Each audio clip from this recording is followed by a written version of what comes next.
guys siya yung tanom na sunflower sa front ko. Naging taon ka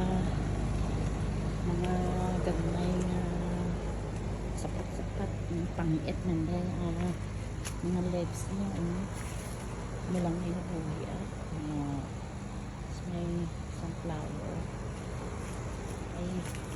nakagat-kagat kaya mga dahon ay kabakal sa natin na spray ni guys sa front ko karong agto naman ko to sa front ko nga garden dyan lang po anay sa likod ko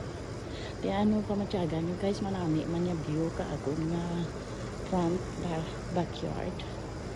ano po mga plant ko